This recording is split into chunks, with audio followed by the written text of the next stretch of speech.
My name is Mark Kantrowitz. I'm from the first year of RSI in 1984, and I've served as director of RSI for the last 2 years, coming full circle. I kind of wandered into collecting Australian Aboriginal art, and a little bit over a decade ago was told that I have one of the largest collections in North America, and that was by the Australian Embassy. They wanted to invite me to an art tour in Australia, and they would pay for the entire cost, but unfortunately, I had a conflict and so couldn't participate. So let's talk about the history of Australian Aboriginal art.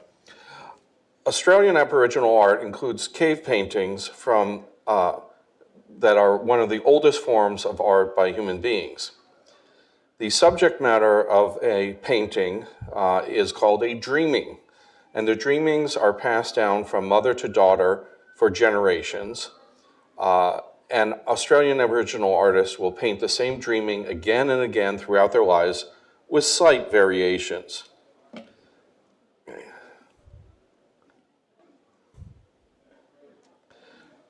And many well-known Australian Aboriginal artists are in their 60s, 70s, and 80s, and they have a few of the most famous Australian Aboriginal artists have unfortunately died, but that does mean that they stop painting the paintings, and so they become scarcer. Now, originally, Australian Aboriginal art was temporary in nature. It was painted on sand, bodies, and bark, but that would disappear after a few days. Now, in about 1934, Australian Aboriginal artists were introduced to watercolors, but that wasn't very common. So it wasn't until the 1970s when a school teacher named Jeffrey Barden provided the artists in the Central Desert with paints and canvas, yielding more permanent paintings. This was the start of contemporary Australian Aboriginal art. So here I show the cave paintings made with ochre paints that have lasted for millennia, and they show handprints, and other cave paintings show animals and hunting scenes. There's also paintings that depict Wandjina, which are sky beings or rain spirits. They represent a form of cross-sectional or X-ray art and are believed to be images of turtles, though some people like to pretend that they depict space aliens in spacesuits. These paintings were found in the caves in the Kimberley region of Western Australia. Now, many of the Australian Aboriginal paintings are either landscapes or skyscapes. The night sky is very clear in certain parts of Australia, and the lack of light pollution provides a very clear view of the Milky Way. And the landscapes are often maps showing the location of food and water resources. They can depict Aboriginal mythology. Bush tucker, which I reference in the slide, is any food native to Australia and historically eaten by Indigenous Australians. This includes insects, plants, animals, and fungi. The most famous of the bush tucker is the witchetty grub, which I'm told, I haven't tasted myself, that it tastes like peanut butter. It's a grub, an insect, but it apparently tastes like peanut butter. Kind of like chicken tastes like everything. I tend to specialize in the dot paintings from the Central Desert, especially around Utopia. Because of the abstract nature of Australian Aboriginal art and the focus on landscapes and skyscapes, it has a contemporary feel. Now, much of Australian Aboriginal art relates to cultural and spiritual origins, such as the creation time known as the dream time. And there's a lot of symbology and icons in the Australian Aboriginal art. It's a form of storytelling. It uses these abstract symbols as a method of writing down stories of cultural importance. The symbols are also used to mark important locations relating to survival, such as the location of water and bush tucker food. Many Australian Aboriginal paintings have abstract symbols which represent people, places, animals, and tools. Some Australian Aboriginal paintings use hidden symbology or patterns. The meaning of these symbols and patterns are not revealed to non-Indigenous Australians. So this painting, which is from my collection, shows some of the symbology from the previous slide. The U-shaped figures are men and women gathered around waterholes and rivers. The figure in the center is a wild animal. The most famous Aboriginal artist was Emily Ingware. Her painting, Earth's Creation, which I show here on the left, was the first to sell at auction for more than $1 million. She created several new painting techniques, such as the splash dot, and I'll illustrate that later. You can find parts of my collection online at aboriginality.us, that website. I started collecting Aboriginal art in the 1990s when I traveled to Melbourne, Australia to present a paper at a computer science conference. I passed by an art gallery on my way from the hotel to the conference venue, and I spent a lot of time at this and other galleries looking through thousands of paintings in their stockrooms and warehouses. I returned to Australia over a decade later to speak at a financial aid conference in Sydney, Australia, and once again collected more paintings. This painting is from that second trip. It is by William King Jongala. He used the batik stick, which is used to create those dots, and carefully controlled dot sizes to generate a three-dimensional effect that is reminiscent of water in the ocean. And people are familiar with the structure of the universe, the sponge structure. Look at this painting and say, oh, that's kind of like the structure of the universe. That wasn't his intention. Now, he unfortunately died at a young age, but his two daughters, one of whom is Therese, continued his technique and used it to depict earth, air, fire, and water, as well as other images. And this is showing fire dreaming.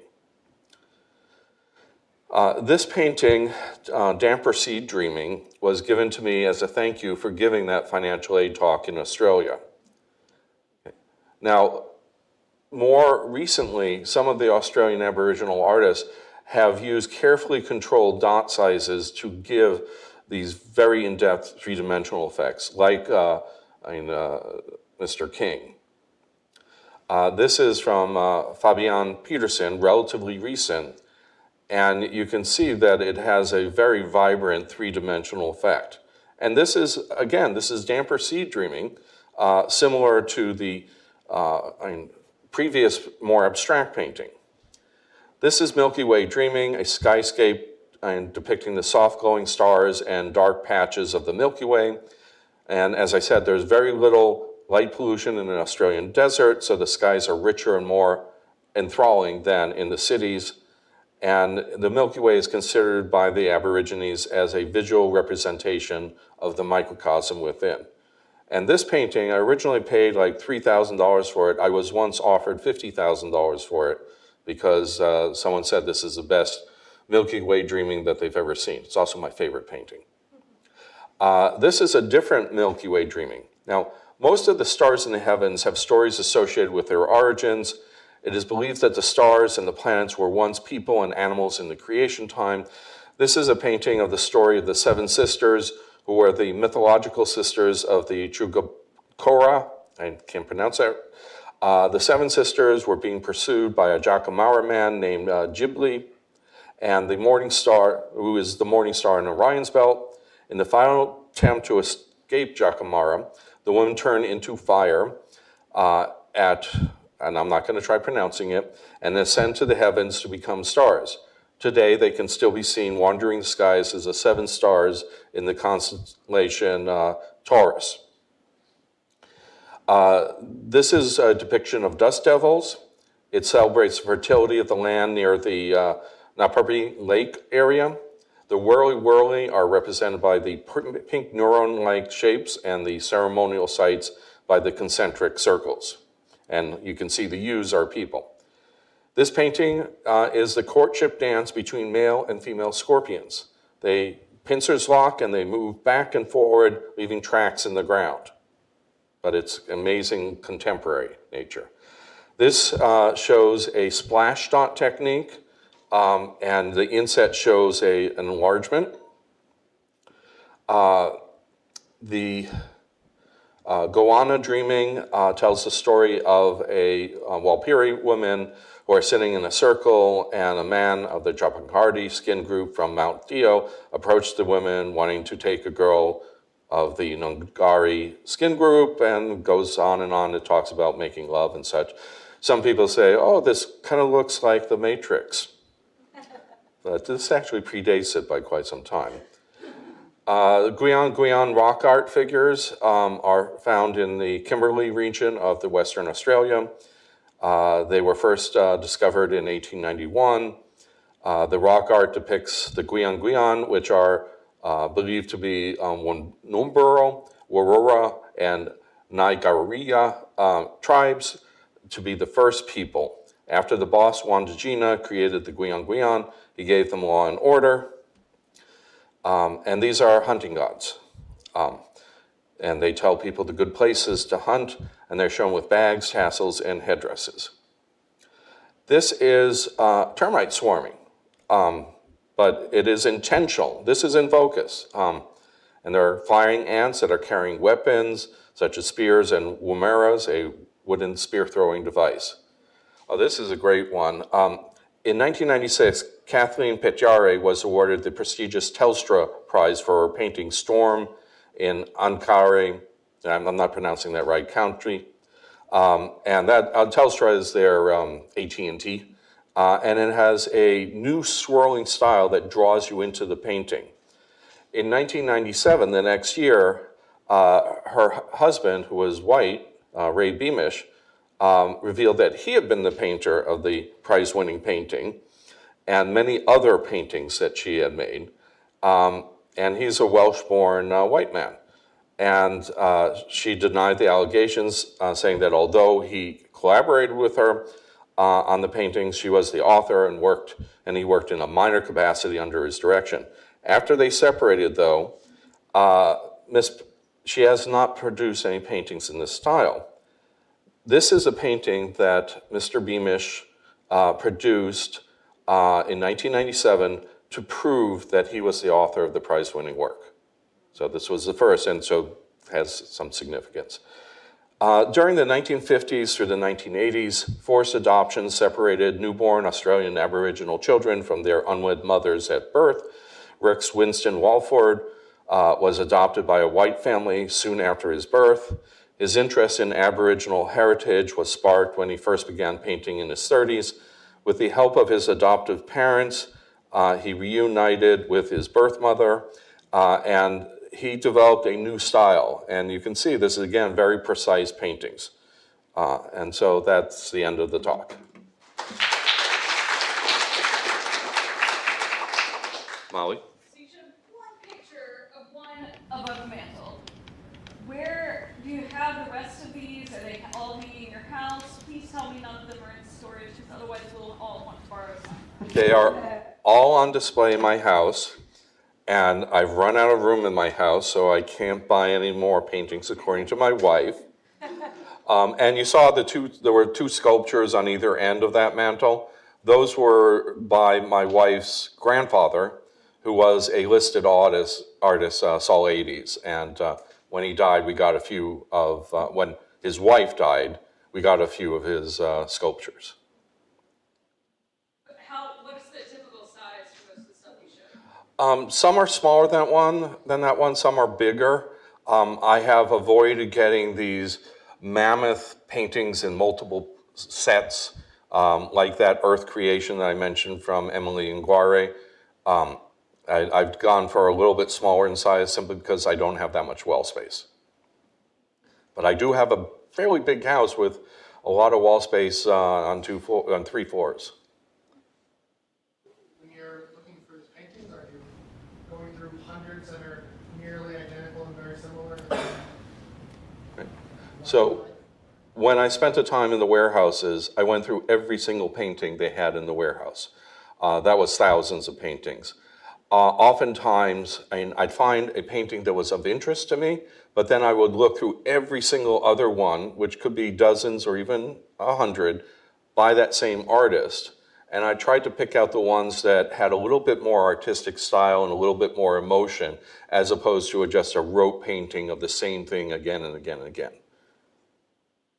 So a question, why do they keep the paintings in warehouses? What?